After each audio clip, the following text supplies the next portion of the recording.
Hello， 大家好，欢迎回到没什么预算的魔玩分享时间啊！大家看到这个画面，看到这个场景，基本上也应该了解到我们要看的这款玩具的体积是非常大的，就是来自于迷你特工队最强恐龙的一个恐龙指挥官我不知道韩文怎么念，但是恐龙指挥官就是眼前这款了，对吧？盒子到底有多大呢？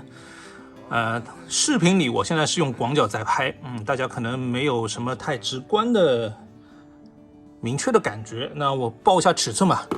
这盒子的一个长度呢是来到了50公分啊，高度呢是45公分，它的纵向的深度呢是39公分。如果你要买的话，特别是海淘，一定要算好运费，真的是运费也不便宜。盒子呢正面，为什么说它是正面呢？因为它其实是没有开窗来的正面我看它标题最大就当它是正面了，是这个样子。基本上可能文字方面介绍了它一点晚点当然它的一个人形 CG 立绘以及载具形态标志的一个 B， 说到这个 B 我就火大了我这次中奖了，它竟然没有 B， 幸好呢商家说是给我补发，但是因为海淘的关系，它可能需要1周以上的时间。如果我能够顺利拿到这块硬币的话，到时候我会补一个视频在分批里面，否则的话今天很遗憾的告诉大家没有办法看到这块币。好了，说回盒子正面是如此这般，侧面是它的一个晚点介绍，背面呢是它和我们的雷克斯凯撒进行互动，以及其他团队成员进行互动的一个晚点吧。同时下面也标注了它整车展开之后的长度是能够达到1公尺，就是1米长我的天哪，非常霸气哈。另一面是它的一个 CG 动态图以及它的武装内容和合体的一个介绍，顶部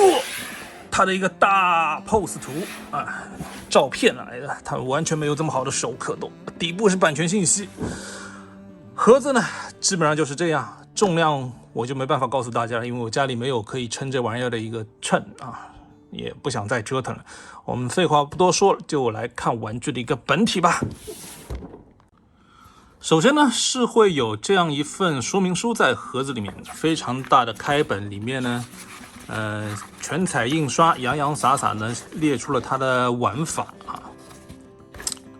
当然韩文我看不懂，依旧就不再多废话跟大家说了。好，眼前呢就是这款叫什么恐龙指挥官的一个载具形态我们拿近一点。就算是没有延伸出后面的一个收纳结构呢，它头尾的一个长度呢也达到了72公分，是非常的一个巨大。我这个桌面差不多是80公分左右，大家可以看到是基本上是满满当当正好一个桌子的一个长度。然后呢，开盒之后呢，有一些零件是需要自己手动安装的，就是它车头部分这2个像烟囱或者说是像三角龙2个角的一个零件。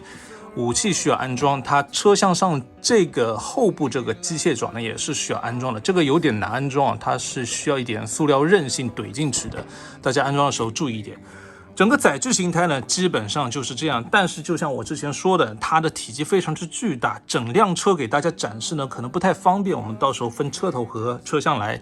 分别介绍。首先我们看它整体状态，它是有一个连接位，可以让它有一个左右横拐弯的一个角度，当然最大角度就是这样了再大过不去会被干涉到。好，我们先来看它的一个车厢吧。好车厢呢基本上是这样一个样子，但车厢的一个长度呢也是来到了47公分的一个长度，宽度方面呢是可以达到一个20公分的一个宽度好，掉下来的呢是它的一个武器这个稍后再说，我们先放到一边整个车厢上呢，可以看到呢也是有一些武器的，比如说像这个旋转的一个炮塔，可以让它打平，炮口呢也可以往上抬，炮身呢也是可以旋转，下面的一个也是同样的一个结构，可以平抬。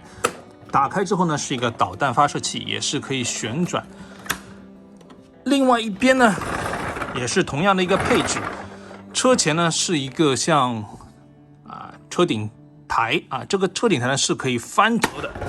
翻折打开之后呢，它里面有很多凹槽，就是来收纳之前推出的成员的一个臂的。不知道大家这个光线能不能看清楚啊？看到里面是有一个臂槽的，当然这也可以折到后面和车身基地融为一体。都说到是基地了，它当然是可以展开的。当然我们稍后再说，我们先看它的车厢形态。车后面呢是有车尾灯的设计，然后它的一个车后的一个挡板呢是可以，尾板是可以打开的，会形成一个坡道，它接地性还是蛮不错的，紧贴地面。如果你是有一辆小车的话呢，你是可以这样开上去的。整个内部呢是非常的一个大的空间两边呢是透明的一个看板，然后上面的一个机械爪呢，从右边呢是可以松开它的一个卡扣，就会变成一个独立的一个机械爪的形态。中间呢也是有关节可以动的再往上抬就出镜头了，就基本上是这样一个状态，两边都是如此把这个车头先拿开吧。不然这个爪子内外都有凸扣可以松开，成为一个像基地钩爪一样的一个形态。当然呢，这是车厢形态，你要它站得稳固的话呢，是要用到底盘的这个轮子往前翻，扣到这个车厢连接右边形上，这样放着呢，它就不会滚动了，是一个固定的一个基地台的一个样子。当然这个基地呢也会有车厢当然这个车厢基地或者叫基地车厢呢会有展开的形态，把两边的背板打开，可以看到这边是有锁扣的。当然下面的炮台呢是可以把它翻折出来，成为一个支撑的一个支架的一个作用，否则这块面板可能是没有办法承受大的一个重量。另外一边呢也是可以打开的好费力展开呢就成为这样一个大的平台，变成这样一个大的平台呢，它的开间尺寸呢是达到了一个52公分多的一个面积，差不多有半个平米吧大概是1/4个平米。上面这个原来收纳臂的一个收纳位呢，就可以变成一个像指挥台一样的一个造型，这种感觉就有点像戴亚克隆了。当然这还不算完，它呢是会有一个展开的一个机构在这个尾板这边的，这之前盒子这边也有剧透过了，可以打开一段，让整个机械面积更大，同时边上的这边是可以收纳展开出一个小的一个机库，这个机库呢就可以收纳我们的雷克斯凯撒那个小车可以放到里面，正好一个位置完全的收纳进去。展开之后呢，放下它的一个起降板，然后拨动这个小车就可以开出去。虽然是纯的物理机械结构没有任何机关弹簧或者是怎样设置，但是有一说一还挺好玩的，对吧？收纳。另一边呢，它是一个强化武装，就是在合体的那个红色的机甲，它不是一个打桩机嘛，那块我没有入手，这是给它的一个装位强化的一个武装吧，是收纳在了这边的一个卡槽内。整个基地的一个玩点呢，基本上就是这样。如果要看一下它的体积概念的话呢，我们请上雷克斯凯撒在这个基地上呢，差不多是这样一个效果像一个哥斯拉在基地上一样。当然了，这个还是雷克斯凯撒呢，在盒子上它还会有一个运输的一个形态，就是乖乖的在一个货柜里一样运输霸王龙的那个形态。我们也来看一下。好大家眼前呢就是我们雷克斯凯撒全收纳的一个状态，大家可以看到，只需要它的腿部关节调到最紧的一个机构呢，就可以带尾巴件呢一起收纳在里面。同时它的一个小车呢也可以收纳在尾板下面的格纳库里面，所以说整个雷克斯凯撒都可以收纳在这样一个车厢内。收纳完呢，一体性还是非常不错的，甚至于可以这样提着走像买菜买了一个雷克斯凯撒一样基本上就是这样一个状态。好，看完车厢呢，我们就要来看车头了。这个车头呢，尺寸也是非常的夸张我们可以看一下它的头尾尺寸是达到了一个44公分的一个长度。对家里的柜子是一个非常大的挑战，这个玩具。整个车头造型呢还算是不错轮子6个，有点像电影版擎天柱的这种长比卡车的车头的一个造型，各方面收的呢也还算可以，并没有很大的一个机器人的一个穿帮位。同时呢，它也是融合了一个恐龙的一个三角龙的特征在基本上车型呢就是如此这般我们来看一下它的一个变形吧。首先它的变形呢是一个拆件变形这个玩过之前几款产品的小伙伴应该也了解，这个系列的玩具你不能对它的变形有太高的要求。首先就是我们把车尾部分的下面的2个尖角零件呢打开之后呢，向上提滑槽向上滑，就可以卸下它的一个尾部的4个轮子，放到一边备用我们来专心变车头的一个部分。同时呢，卸下它的武装，对，这2个角呢是它的武装，是它手枪的一个造型人形状态下武器的一个零件。这时候呢，我们可以专注它躯干部分的一个变形，调整一下角度，旋转它这边的一个盖板，转上去之后松开它的卡点，松开它的一个卡点之后呢，把车顶这部分呢翻折起来，里面有2个凸和2个洞，折叠卡住。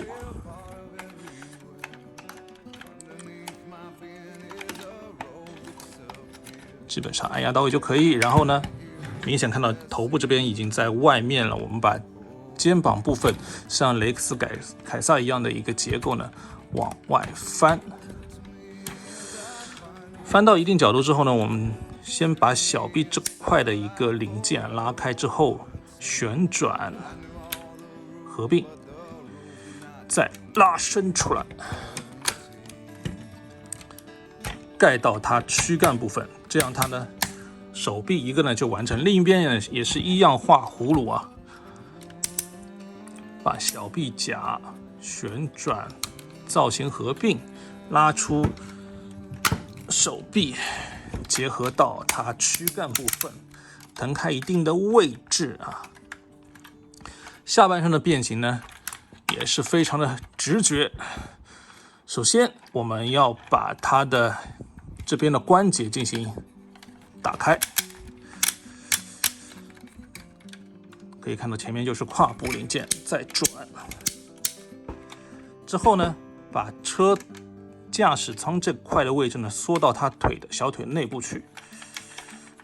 先要打开，不然缩不进去，因为它鼻子这边锁住了。就是它这个武器打开之后呢，可以驾驶舱缩进去打平，脚后跟呢这边就可以翻折上去，成为一个脚后跟。大家可以看到这个切面角度就知道它是没有脚踝接地可动的，前面脚趾也转出来，让膝盖甲往上推。2个腰甲呢，大家可以根据自己的喜好来调整它的角度。它里面呢是有一个凸装位的，如果你松开呢是可以旋转，如果你想固定的话呢，把这个凸装位卡到小腿上就可以了。好，它的人形变形呢，最后一步就是把它胸口装甲往前凸，成为一个三角龙的一个造型。主体变形呢就是这样了。之后呢，我们要加装它的一些配件和武器。武器就像刚刚说了，它的一个角龙呢，手枪炮可以收纳在它的一个小腿部分，这边一个蓝色的一个凸，收纳在上面黑色的一个孔洞，收纳。另一边呢也是如此。然后之前卸下来的车尾呢，我们需要进行一个小变形，打开，然后呢翻折上面的这个蓝色的一个部件，同时打一点角度，安装在它肩部这个衔接的一个关节上，成为它的一个背包，像一个喷射引擎一样的一个结构。另一边呢也是如此。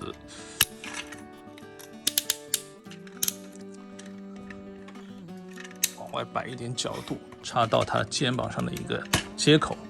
插完之后呢，两个金色的角往前弯折，这样呢就和它车型驾驶舱那个结构啊，前面一个武器的一个角，对吧？然后车头上两个角形又形成了一个三角形的一个力量的图腾吧，三角龙啊。到这一步呢，我们变形就完成了。它的主武器呢，就是刚刚看到的这个，可以叫它是电磁炮吧。它有一个握把是可以作为手枪啊，也不叫手枪，这是一个长枪吧。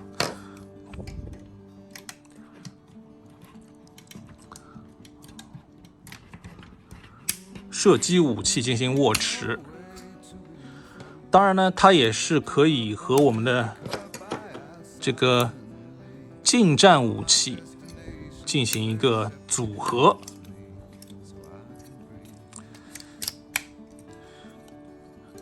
成为一个大砍刀式的，或者说是青龙偃月刀啊，这种类型的一个武器啊，长度上也是非常的唬人。好了，到目前为止呢，我们的一个恐龙指挥官变形人形的变形就完成了。它的高度呢，我们用尺来量一下，正常直立的高度呢，如果到它的一个两脚的话呢，是可以到32公分，还是蛮大的一个体积，在人形状态下应该是和雷克斯凯撒差不多啊，这后面立着呢，差不多这样一个体积。造型方面呢，我们可以拉近景来看一下，它的头部可以看到是有一个明显的一个三角龙的特质，它可以说是把三角龙三个角的元素应用的非常的齐啊。人形造型头上呢也会有三角龙这三个角的一个特征，眼睛是个水蓝色的一个涂装，头部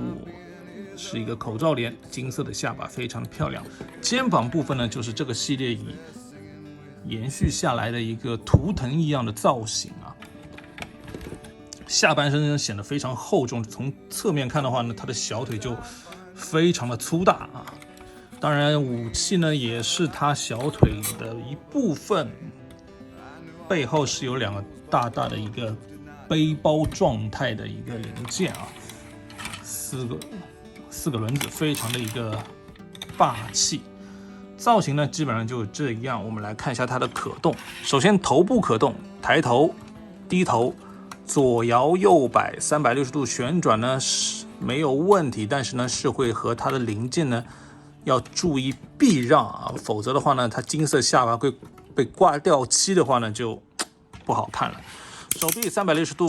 旋转，齿轮关节没什么问题，平台也是齿轮关节，平台到90度没有什么问题。然后旋转呢是在它上臂部分可以有360度的一个旋转，曲肘呢是不到90度的，可以看到只有这样一个角度。手腕部分呢是会有平转，手指呢是可以开的状态。就四指打开，拇指不动，内部呢会有一个武器的一个握持槽。腰身这边呢，它是可以有平转的，但是呢背，哎呀，拆肩胛，肩胛飞出来了。背后呢是会有个 B 的收纳槽。哎呀，又提到 B 了，好伤心啊！这个收纳槽呢，你记得要避让一下，否则它会和上半身的一个可动呢进行一个干涉。没有这块避让的话，就会卡到。让开的话呢，它可以360度的一个旋转啊。正好这个背包也不装了，先让大家看可动吧。然后裙甲呢是可以往前打开到90度这样一个幅度，腿部前踢呢也是一个差不多60-70度的这样一个幅度，踢不到90度能踢到90度吗？这个算90度吗？因为它膝盖甲会顶到，它的小腿就会变形就会有一个曲轴，所以说它应该是可以到90度但是呢你不能往前踢，因为膝盖甲和裙甲就会打架了。这样就不打架了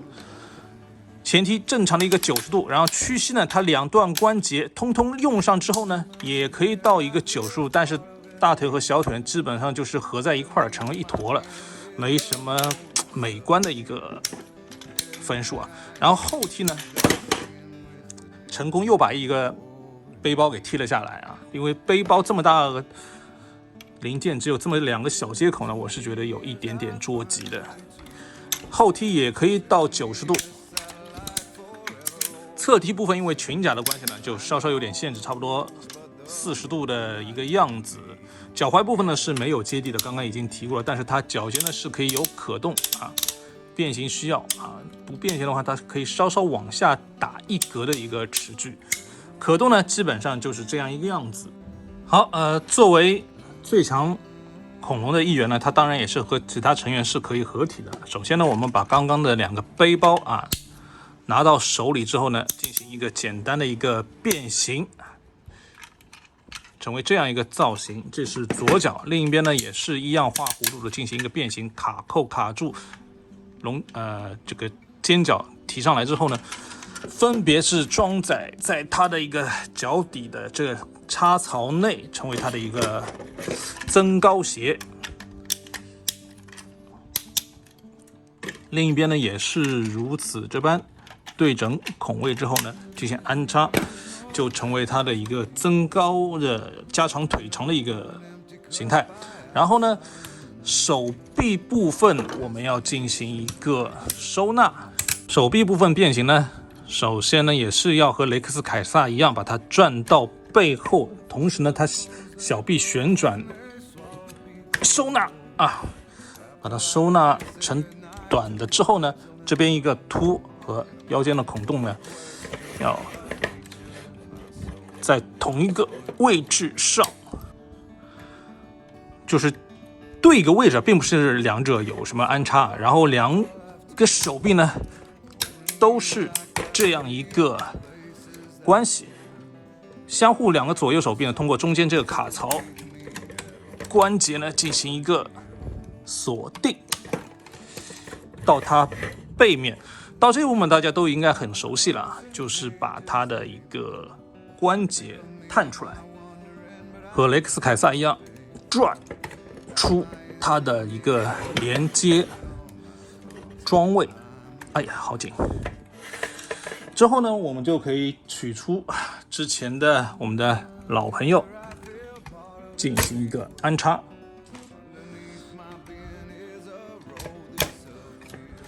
好这样呢，我们的恐龙指挥官的一个合体造型呢，也算是完成了。这个算第几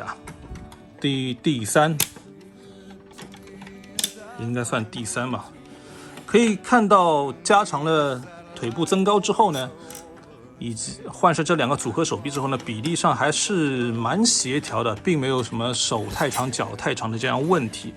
背后的一个背包呢，也是从原本的一个脚掌零件呢变成它的2个手臂，还算协调性蛮好的。你如果有其他合体伙伴，比如说这个翼龙的话呢，也是可以给它装上。装上之后呢，基本上是这样一个状态翅膀也怼上去了这个就叠叠乐的这样一个效果吧，还算是挺唬人的，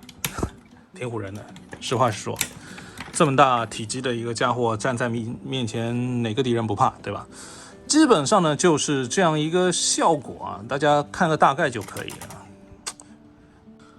好最后给这款恐龙指挥官打一个分的话呢，我会给到它一个3分的一个评价吧，比预期的要低一点啊。为什么低在哪里呢？首先它这么大一个体积啊，它并没有给出足够多的一个玩点。虽然说车厢上它花了不少心思啊，比如说收纳机构和恐龙的雷克斯凯撒的一个互动啊，但是呢，它还是有一点点怎么说呢，就是有点清汤挂面啊，并没有太多的一个噱头啊，弹射也没有啊，简单的一个滑动。虽然说呢，我们戴亚克隆和它的在售价上差很多，但是戴亚克隆的基地通过各种透光结构啊、齿轮的联动啊，会有非常好的一个把玩体验。这款呢还是有一点样子货了。在人形方面呢，虽然说它造型上没有什么大的问题，没有脚掌接地呢也是意料之中的事情，但是它浑身上下都是使用了弹簧齿轮的一个结构，会必然造成一个问题，就是它的一个关节的虚位。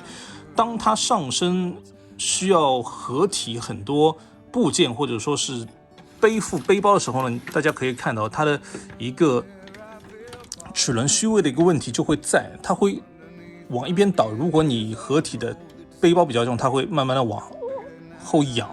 你调节齿轮的话呢，它就可能会有前倾的这样一个情况。这是一个大齿距的齿轮关节所不可避免的一个问题。当然售价方面呢，你说它贵吧，这样大一个体积，我到手的价格是8张半，算上运费的话，其实还算是可以这样大一个体积玩具。但是把玩下来的乐趣呢，并没有像雷克斯凯撒那样惊艳。有一说一啊，这个系列我觉得它的巅峰就是雷克斯凯撒，关节的一个稳定性、变形两种形态的造型的完美程度都是一个巅峰啊，后续其实都没有能够超过它的一个程度在。更何况我这次还中奖了，少了一个币，对吧？相信如果之后有国代的话呢，价格会有一个比较好的一个折扣啊，就像之前重轨巨神什么就隔壁炫卡斗士一样，有国行之后价格会基本上差不多对折的一个价格，它会让这款玩具有非常大的一个性价比。但是从目前角度来说呢，还是不太推荐大家入手，特别是这么大的体积要海淘化呢，真的是有一点点吓人的那个包装盒过来。好吧，今天呢就简单给大家分享到这边。其实我这款玩的也就玩了1-2天，可能有一些地方玩的不是很透彻啊，没有玩得到位，也希望大家能够通过弹幕或者评论来跟我沟通，告诉我哪边是可能不太对的地方。好吧，今天视频就简单录到这边，感谢大家能够看到最后。如果喜欢我视频的话呢，记得给我1键3连支持波，你们的支持对我非常重要。我们下次再见，拜拜。